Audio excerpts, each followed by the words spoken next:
February 14th, 2026, 11:47 p.m. 3 S-400 radar installations operating across occupied Crimea, each one a node in a web that had denied Ukrainian missiles and aircraft from the northern peninsula for months. By 5:30 a.m. the following morning, 2 of those installations would be burning wreckage. The third would be scrambling to relocate. Too late. This is the story of how Ukraine went blind on purpose and then opened a door. Welcome to Steel Horizon. I'm your host. We analyze the battles that change wars. What unfolded over Crimea on the night of February 14th into the early hours of February 15th, 2026, was not simply another missile strike. It was the product of 6 weeks of electromagnetic mapping, patient signals, intelligence work, and surgical precision that the Ukrainian General Staff would describe in carefully worded public statements as a significant degradation of adversary air defense capability over the northern peninsula. That's the official language. What actually happened was something more audacious. To understand why this operation matters, you need to understand what Ukrainian planners were up against. Since the early months of the war, Russia had spent considerable effort turning Crimea into a fortress. Not just troops and vehicles, but air defense architecture. The S-400 Triumph system, NATO designation SA-21 Growler, is one of the most capable long-range air defense platforms on the planet. Detection range up to 600 kilometers. Engagement envelope from 10 meters to 30 kilometers altitude. A single S-400 battery is a serious obstacle for any attacker. Russia had deployed multiple batteries across Crimea in an overlapping arrangement, each radar node communicating with the others, sharing tracking data, creating an integrated air defense system. Attack one node and the others compensate. The web closes. The window never opens. That was the theory. That was the Russian assumption. Ukrainian signals intelligence had been working on something different. Since late December 2025, GWR, Ukraine's Military Intelligence Directorate, had been running systematic electromagnetic surveillance of the Crimean air defense network. Not just identifying where the radars were, but listening to how they talk to each other. Every radar system emits a characteristic electromagnetic signature when it operates, a fingerprint. More importantly, when multiple radar nodes in an integrated network exchange data, they do so in predictable sequences. The handshake between nodes. GWR analysts mapped those handshakes with granular precision, which node initiated the data share, which confirmed what happened to the network's coverage geometry when any single node went offline. They built a model, and the model told them something critical, a specific sequence of 3 strikes, targeting 2 nodes near Dzhankoi in northern Crimea and 1 mobile command relay vehicle tracked between positions, would not merely damage the air defense network. It would create a systemic blind spot, a zone of degraded radar coverage stretching approximately 200 kilometers across northern Crimea, lasting an estimated 4 to 8 hours before Russian forces could bring replacement systems online. A window. And Ukrainian planners intended to climb through it. Which weapon system created that window? Was it A, HIMARS, B, ATACMS missiles, or C, a combination of ATACMS and naval drone decoys working in sequence? The answer matters tactically. Weigh in below. The weapon chosen for the primary strike was the MGM-140 Army Tactical Missile System, ATACMS. Ukraine had received upgraded variants with a range of up to 300 kilometers and a unitary warhead designed for hardened target defeat. Each missile carries approximately 230 kilograms of high explosive delivered with a circular error probable, the accuracy measure, of under 10 meters using GPS-aided guidance. Against a radar installation, that precision is surgical. The ATACMS battery assigned to this operation had been positioned in a concealed site in the Kherson Oblast, approximately 280 kilometers from the primary target cluster near Dzhankoi. The crew had received targeting data 12 hours prior. They had run through the fire control sequence repeatedly. They were ready. But here's what most people don't fully appreciate about a precision strike of this complexity. The missiles are the last 5% of the operation. The preceding 95% is intelligence work, coordination, timing, and the management of variables that can unravel everything. One of those variables nearly did. 48 hours before the planned strike, Ukrainian signals intelligence detected an anomaly. The Mobile Command Relay Vehicle, the third and most critical target in the sequence, had moved, not by a few kilometers, by 40 kilometers south of its previously tracked position, placing it near the edge of the ATACMS engagement window from the designated launch site. A different vehicle or deliberate deception by Russian operators? The GUR analysts weren't certain. Russian forces had, by early 2026, become more aggressive about moving high-value assets unpredictably, having learned from earlier Ukrainian strikes that static positioning was an invitation to destruction. The planners faced a decision: delay and reconfirm, risking the loss of the electromagnetic mapping window built over 6 weeks, or proceed on available intelligence. They spent 14 hours running calculations again. Thermal signature analysis from drone surveillance confirmed the vehicle's antenna configuration. It was the relay. It had moved 40 kilometers because the operators believed that put them outside the threat envelope. They were wrong by approximately 20 kilometers. The operation proceeded. Stay with me, because what happens in the next 18 minutes of this timeline changes the radar picture over an entire peninsula. February 14th, 2026, 11:47 p.m. local time. The ATACMS battery commander gave the final authorization. 2 missiles designated for the primary radar installation northwest of Dzhankoi, a reinforced S-400 engagement radar and its associated command post, were powered up and sequenced. A third missile carried targeting data for the relocated relay vehicle 40 kilometers south. The launch sequence ran in under 90 seconds. 3 missiles airborne, each traveling at Mach 3.5, covering the 280-kilometer distance from the Kherson launch site in approximately 7 minutes. The crew watched the launch signature fade into the night sky and immediately began displacement, moving the launcher to a pre-planned alternate position 3 kilometers away. Standard procedure after any ATACMS launch. Russian counter-battery radar would be searching for that launch signature within minutes.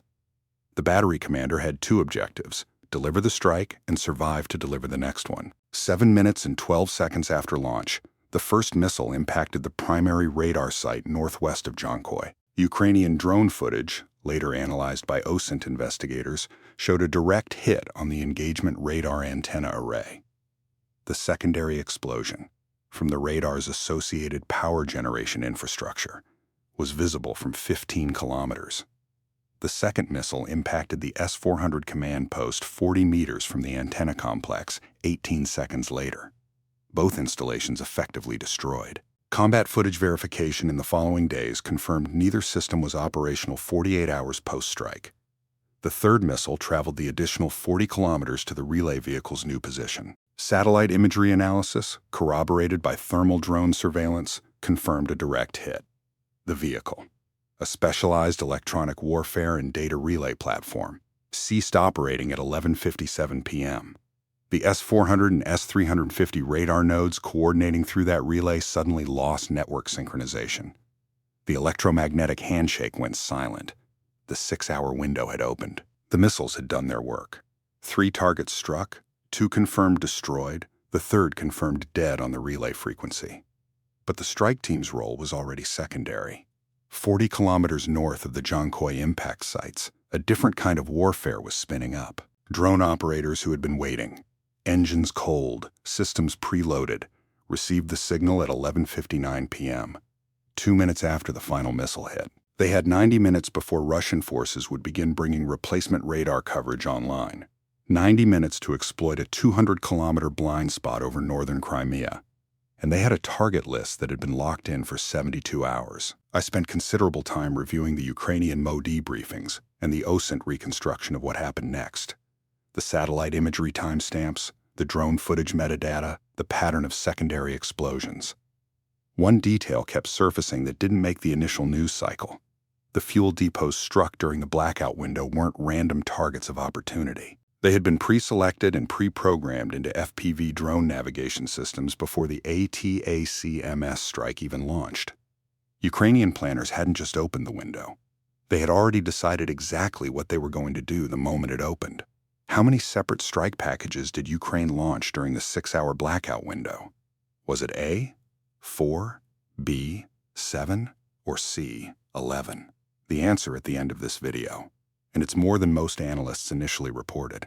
The FPV drone units assigned to the follow-on strike were operating from concealed forward positions in the Kherson region and from platforms in the northern Black Sea, a combination of land-based and maritime-launched systems pre-positioned during the preceding 72 hours. Russian air defense operators, occupied with diagnosing and compensating for the sudden loss of radar coverage in their northern sector, were simultaneously faced with inbound drone threats across multiple vectors. The standard Russian response to FPV drone attack, radar-guided interception using shorter-range systems like the Pantsir S-1, was degraded precisely because the radar network they depended on for targeting cues had been blinded. The Pantsir units in northern Crimea were operating without the early warning feeds they normally received from the S-400 network, working from organic radar alone, shorter range, less integrated, slower to build a picture. Put yourself in the position of a Russian air defense battery commander in northern Crimea at midnight on February 15, 2026. Your primary radar network just went dark. You don't know yet if it's a cyber attack, a hardware failure, or a missile strike. The confirmation process takes time. Your Pantsir is operating on its own sensors. Then the first drone contact appears. Then a second. Then signals from multiple approach vectors simultaneously. Doctrine calls for prioritizing the highest value incoming threats and engaging in sequence. But when you're operating blind, without the network telling you which threat is highest priority, that doctrine becomes nearly impossible to execute. The system that was supposed to make you powerful had become the system making you helpless. The first FPV strike package hit a fuel depot complex near Armyansk at 12:14 a.m., 17 minutes after the ATACMS impacts. Ukrainian drone operators, working from preloaded target coordinates, flew 8 FPV drones in a coordinated saturation attack against the fuel storage facilities. 4 of the 8 penetrated the perimeter. The resulting fires burned for 11 hours. Satellite imagery confirmed destruction of multiple large fuel storage tanks and an adjacent vehicle maintenance facility. Secondary explosions were large enough to appear in satellite thermal imaging from low Earth orbit. The second strike package, launched approximately 40 minutes after the first, targeted an ammunition transfer point 18 kilometers southeast. This facility had been identified through weeks of supply chain surveillance. Ukrainian intelligence analysts had tracked the pattern of heavy vehicle movements, correlating departure timing with known Russian artillery activity in the northern Crimea sector. Hit the ammunition depot, and the artillery batteries it supplied would run short within days. 6 FPV drones in this package, 4 confirmed hits. The transfer point effectively destroyed. What strikes me about this operation is how thoroughly the planning accounted for the second and third phases. This wasn't Ukraine reacting to an opportunity. It was Ukraine engineering one and having follow-on forces ready to move the moment the first phase succeeded. That kind of combined arms coordination, integrating SIGINT work, precision missile strikes, and pre-positioned drone forces, reflects a maturation of Ukrainian military doctrine that had been developing since 2022, but which reached a new level of complexity in early 2026. Subscribe to Steel Horizon if you want to understand how modern warfare actually works at this level of complexity, because this is not a story you'll get from a headline. By 1:30 a.m., Russian forces in Crimea had confirmed through their own communications, later intercepted and partially released by Ukrainian intelligence, that the radar outage was strike-related, not a technical failure. The response was predictable and, for Ukraine's planners, anticipated. Russia began ordering S-300 units from the eastern flank of the Crimean air defense network, units covering the Kerch Strait direction, to reposition northward and compensate for the coverage gap.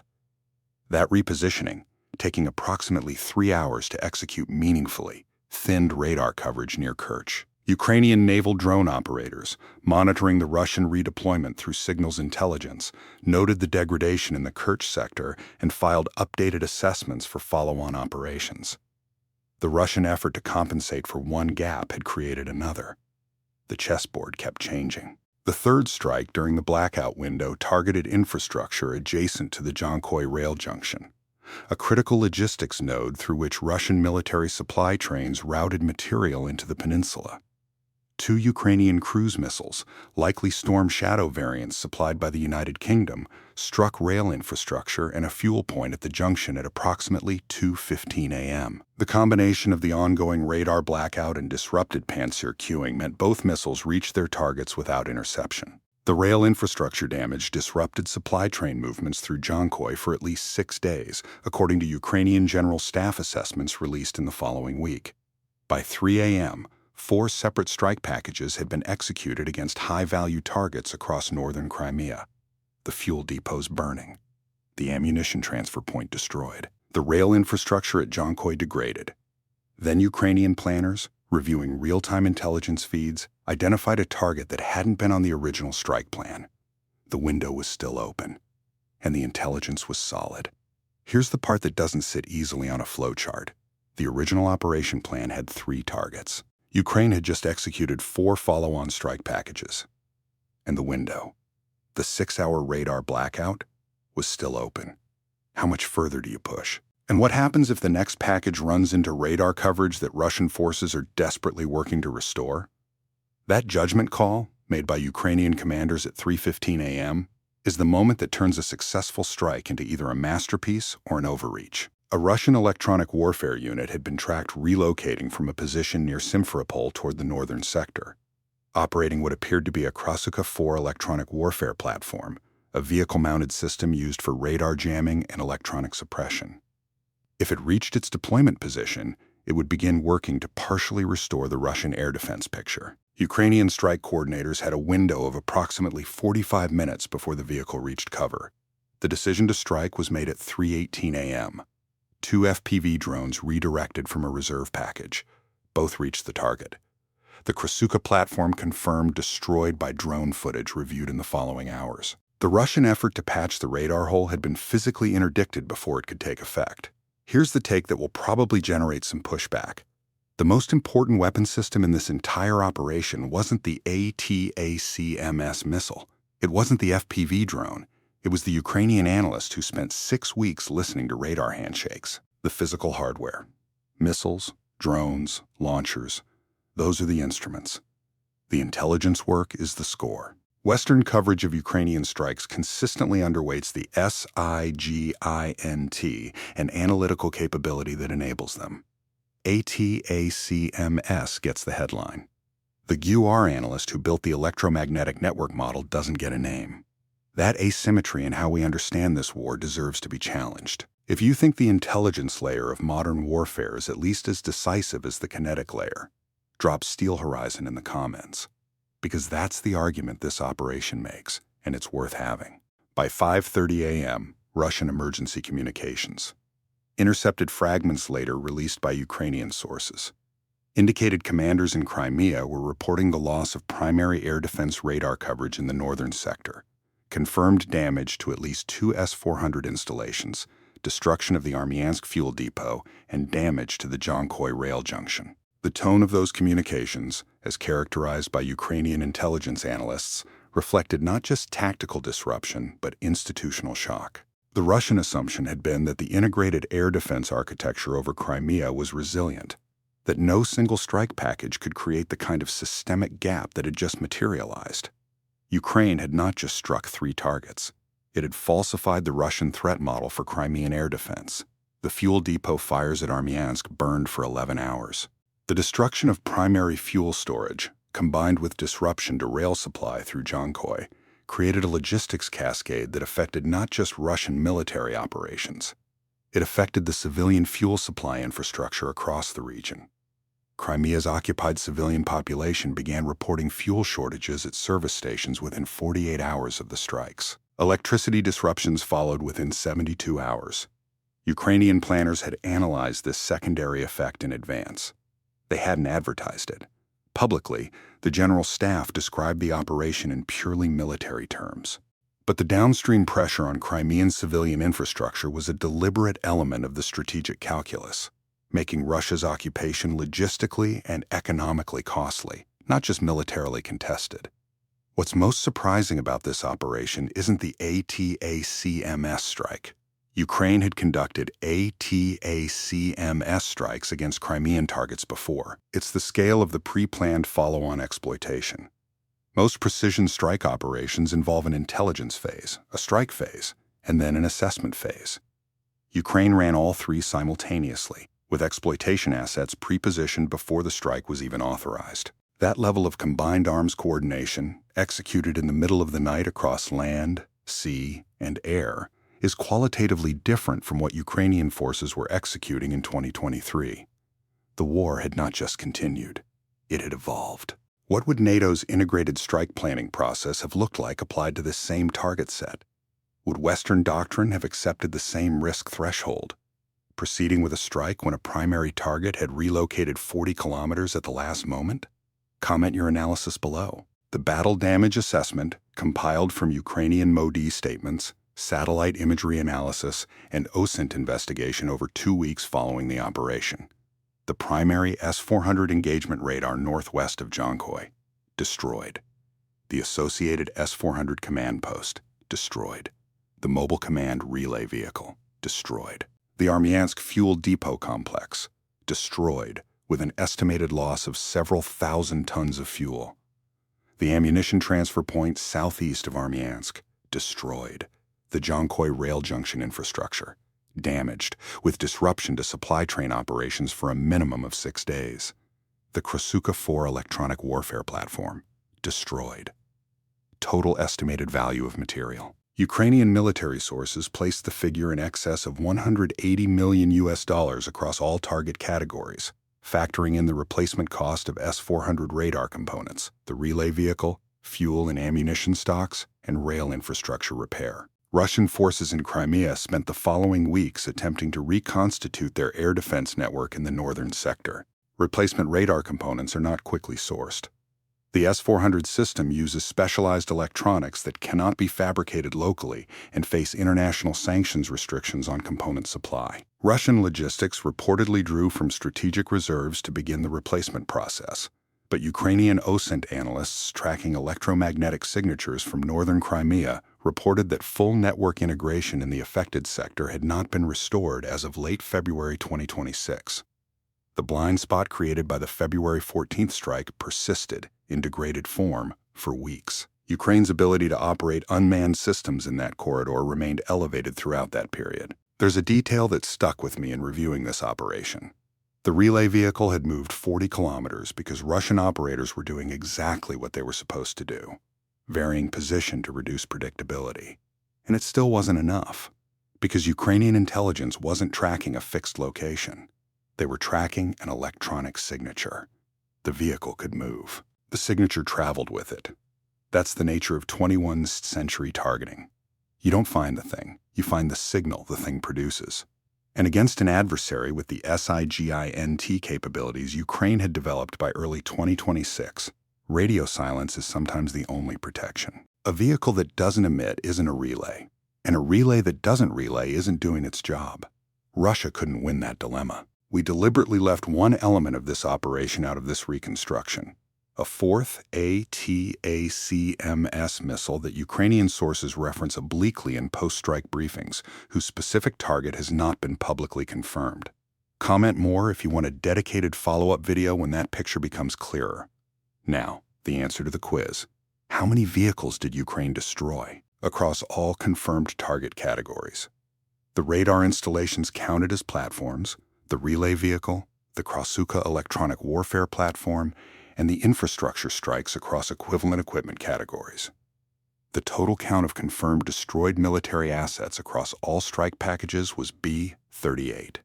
Initial analyst estimates after first reports were lower. The full accounting emerged as satellite imagery and Ukrainian MOD statements were correlated over the following week.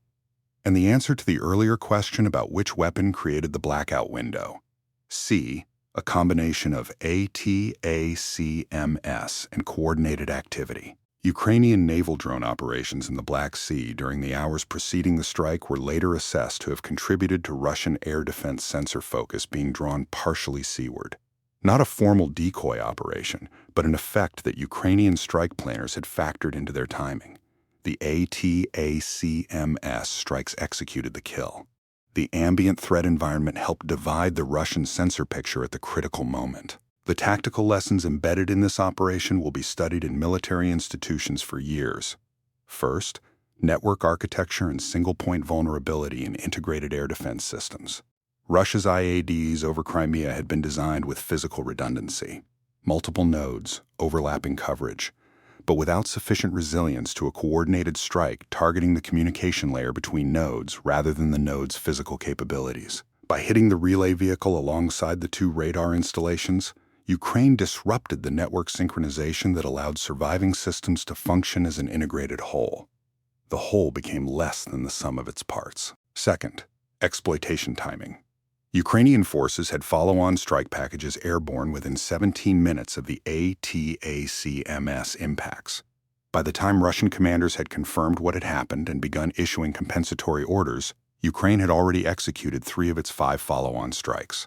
Third, the value of patience in intelligence-driven operations. 6 weeks of electromagnetic surveillance preceded 17 minutes of missile flight time. Modern precision warfare rewards the side that can sustain persistent intelligence collection and translate it into targeting solutions. Ukraine had developed that capability to a level that, by early 2026, was producing results no quantity of missiles could achieve without that foundation. Was proceeding with the strike, despite the relay vehicle having moved. The right call? Ukrainian planners chose speed over certainty. A more cautious doctrine would have delayed. The relay vehicle might have moved again. The electromagnetic mapping data might have aged out of relevance. Proceeding on available intelligence was arguably the only decision that preserved the operational window. Could Russia have prevented this? Yes, but only through fundamentally different network architecture and emission control. A relay vehicle that moved 40 kilometers but continued operating on the same electromagnetic frequency had not meaningfully reduced its vulnerability. Genuine protection would have required fiber optic data links between radar nodes, eliminating the radio frequency signature entirely, or a rapid response capability to bring replacement coverage online within minutes rather than hours. Russia had neither in sufficient quantity in Crimea by early 2026. What would you have done differently if you were the Ukrainian strike planner facing that 48-hour delay decision? Proceed on thermal surveillance confirmation, or wait for additional intelligence? The answer reveals assumptions about acceptable risk in precision operations that differ significantly between Western and Ukrainian military doctrine. Those differences matter as this war continues to evolve. Subscribe to Steel Horizon, because we break down the battles that textbooks will study for decades. Crimea's northern coast is quieter now than it was on the night of February 14th. The S-400 antenna arrays that once defined the electromagnetic skyline near Dzhankoi are gone, replaced, slowly, with systems that Russian logistics are straining to provide. The fuel depot at Armyansk is a blackened foundation. The rail junction at Dzhankoi is partially restored. But the lesson from that night isn't in the wreckage. It's in the methodology. Ukraine learned to listen before it struck. And when it struck, it opened a door wide enough to fly a war through. Real tactics, real consequences, Steel Horizon. The peninsula is quieter now, but the burned foundations remain. Silent evidence that in modern warfare, the most dangerous weapon isn't the missile. It's the analyst who spent 6 weeks learning how your network breathes before teaching it to stop.